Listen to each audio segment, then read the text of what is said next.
All right. All right, all right. Well, yesterday, oh man, I was caught unawares with my. Hold on. Like, I had a lot of stuff finished, but I didn't have a new pencil. So I didn't have a new page penciled. So here, what's going on with that? Is from, if you recall yesterday, um, I penciled in everything. I've actually kind of did a little bit more penciling, and I added some lettering. This is sort of notional because, I'm really trying to figure out how much room I'm going to need in the drawing. This panel was the toughest. If I were to play you the playback video of what went on that panel, it's like I drew it. I must have redrawn this panel 4 or 5 times. Like, do I make the guy small? Do I make him big? Do I have the arrows coming from the side?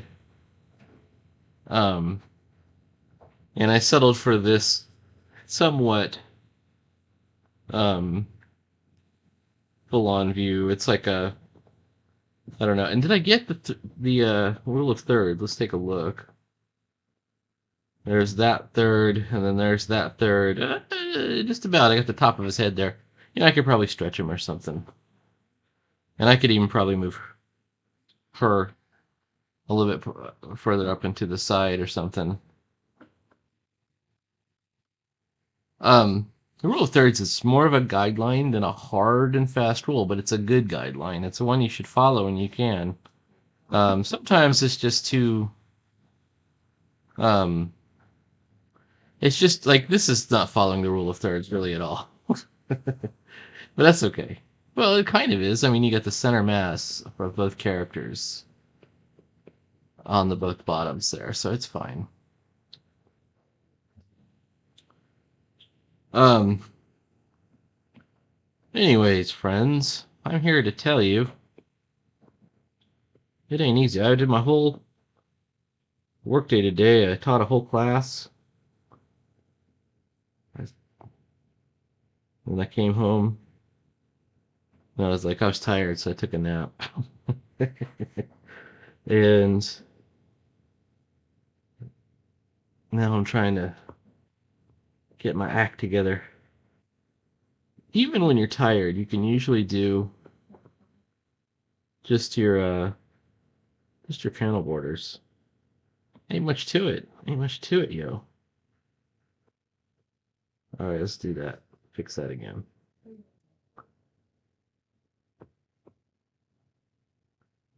I saw Windblock had just posted this thing. It was mysterious. It said Windblock Press, and it was just like a sign. But he didn't. There's no words. Like it was a silent video. I mean, there was music playing, but there was no like explanation. I don't know if he's announcing his comic publishing imprint, which is so. Congrats, Windblock, amigo. Um, I wish you the best. And if anything I do to help, let me know. Um,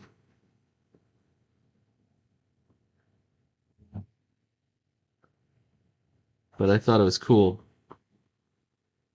All right, all right, all right, all right. I'm glad to see Windblock doing it too. I'm here to tell you, there are so many bullshitters in comics, and you don't have to be one. Oh, hello. Let's do that. Let's do that line.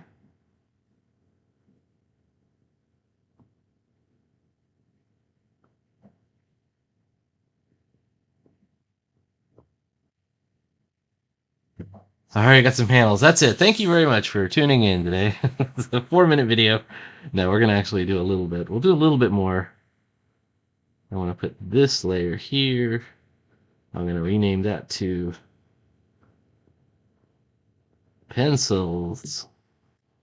All right. And this one, we're going to rename that to ink. All right. And then we're going to, first of all, take the pencils and I like to bust them down in opacity just a little bit. I don't know if you can see that. So you notice I do a lot of resizing. This is to ease the strain on milled eyes. But yeah, you don't have to go too far. All right, where do we start with this when we're inking? Um, I like to start as close as possible to the front of the comic. This is what we call the rule of Prado. You probably heard me talk about it if you watch a lot of my videos. I don't think there's too many people that watch a lot of my videos, and that's okay.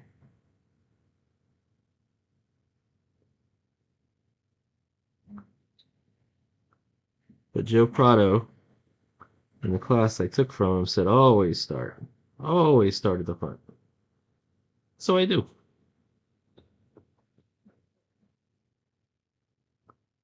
I kind of like having a rule. All right, wait. I don't like that line. There we go. A thin line. This one seems to be thinner too.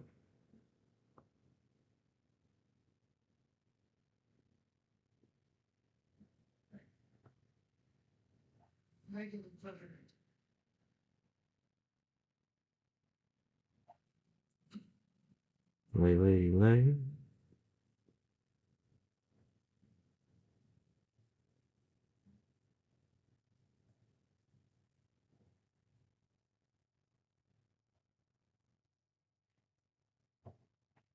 Okay. That's a basic outline of the axe. I mean, once we've pulled the pencils out, we can see all the things that we did wrong, which is maybe that line right there. Ooh, that eraser's too big. All right, I'm liking that right there. Drawing from the imagination is about getting the forms and it's like it's not even realism. We're not going for realism. We're going for plausibility. We're going for the illusion of plausibility. And something there's kind of an intangible quality that they want to achieve, which is sort of like I don't know what we would call it, like the toy reality. Um, if you had a toy, could you imagine in your imagination as a child playing this as a child? And luckily, I've got a lifetime of playing Dungeons and Dragons. Well, I can tell you, yes, I can. Well, all right. The way his nose is, I don't think we would see the front of his nostrils. I mean, they're kind of up front, maybe a little bit up here.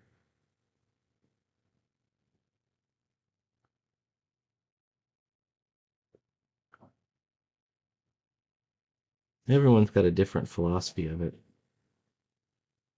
All right, so what we're going for here is the alligator has these twin rows of kind of knobbly protrusions.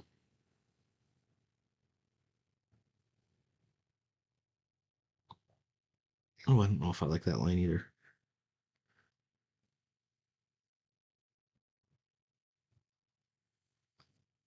All right.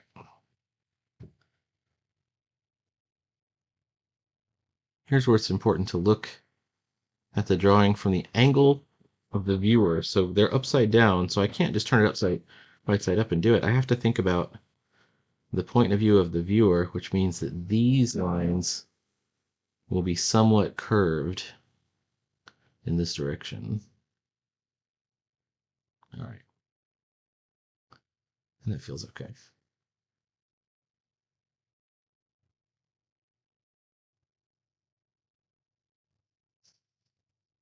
And then this is like kind of the inner dimension of the cyber armor that Snapper wears. My original version of this story, there was a lot of the action took place in the vehicles on the way to the cave, and I just completely cut it. I'm like, okay, that would be like This will be another 30-page sequence if I do that. And it didn't even get to the action. And it was going to be like their conversation that they have in their each one of them has a special vehicle. And Snapper's vehicle is a tank, the amphibious tank. And then Blaze's vehicle is the Blaze Cycle, which is like a jet motorcycle or a flying motorcycle thing.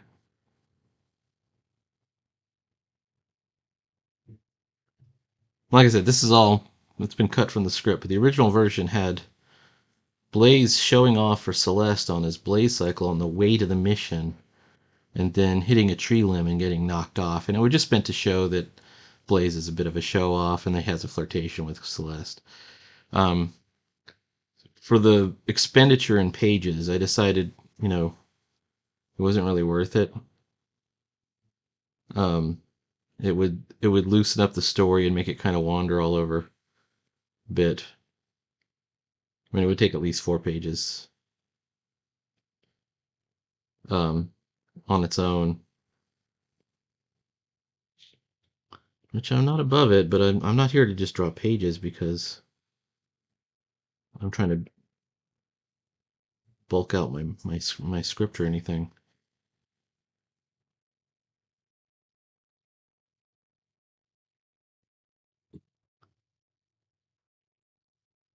So it had to go.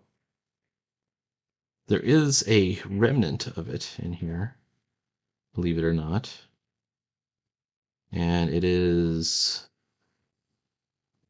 on the page before this one. It's not much of a remnant. This way is probably where the real action is anyway. And you know what I should do with the word real?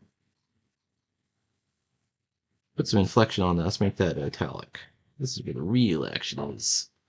And Snapper says that's enough. Um, it's meant to be him showing off. You gotta be thinking about things like this when you're developing your dialogue. All right.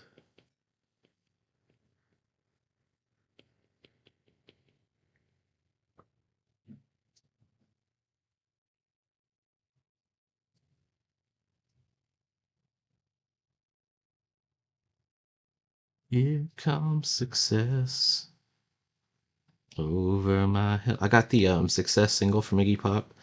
I actually had that on cassette when I was like in college. And I heard it. Well, this is a long story. I heard it on the Duran Duran tribute album called Thank You, which I also had on cassette when I was in college. Rang dang digga da dang a dang. You might know it from White Lines, which is the Grandmaster Flash song back when rap was good. All right.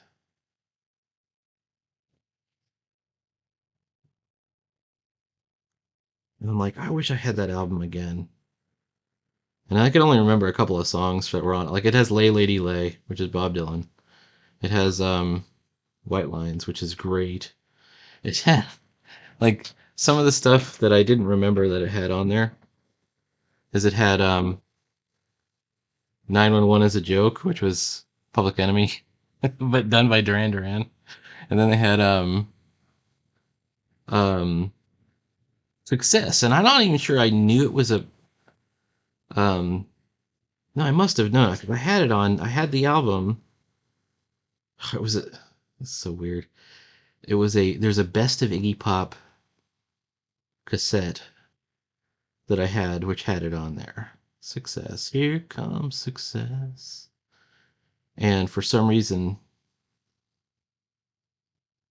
probably good reason, Duran Duran included that in their selection of covers that they did.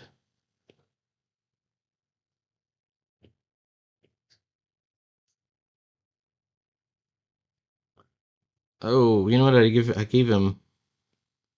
gave him Blaze Claws. He needs Alligator Claws. Okay, that's a little bit easier actually. So I think my original lines were even better.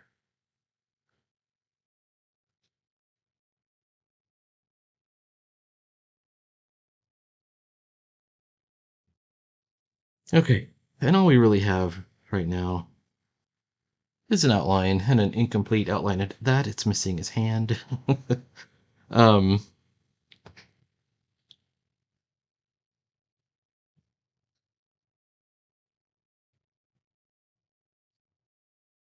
anyway,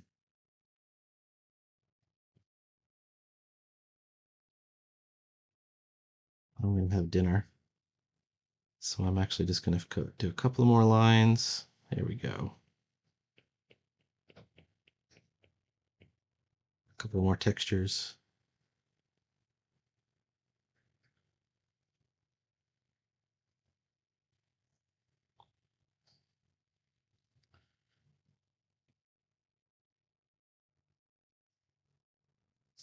And then I'll be on my way. I think that this will take me a couple of days. It won't be like when when I was on a two back-to-back, 2-hour flights. One was a 3-hour flight. I got a lot done. I don't have that kind of time, so. But I do have a weekend coming up, so hopefully I get this done over the next couple of days. And we'll get on to page 10, but there we are. We're dipping into page 9. And we got a little bit of Snapper done. I gotta do Blaze next. Please like, follow, and subscribe. Tune in for more of the amazing Beast Rangers. Do you feel introduced to the Beast Rangers? Check out my Instagram, which is RabbitFighter13. If you follow, you can read every page of the Beast Rangers, and it will be published in Adventure Awaits in June. That will be our 10th volume of the 9-Volt anthology, the so-called battery anthology. Yeah. the highly controversial book. 10th volume, Adventure Awaits. That one comes out in June, and then we will announce the 11th volume in June as well. We don't have a theme for it yet, but the 11th volume should come out in November or December of this year as well. We like to do 3 a year. Last year we only got 2 done. There is a chance, depending on how slow I am, that we'll only get 2 done this year too, but we've already gotten Monster out in January. Adventure Awaits. This will be June. Um, It'll have several stories in it. I can't tell you what all's in it exactly, except it will have the Beast Rangers and Brillig, which you may have already seen. And fingers crossed, we're going to have Tarzan in there as well, if I get it done. And that will be by me and Jacob Moore. And all those 3 stories alone is 64 pages. And then we're hoping to have Buckshot Wizard and anything else that comes along down the pike, etc. There will be more, so it's going to be at least 64 pages. And I hope you check it out. All right. I will talk to you later. Stay hungry.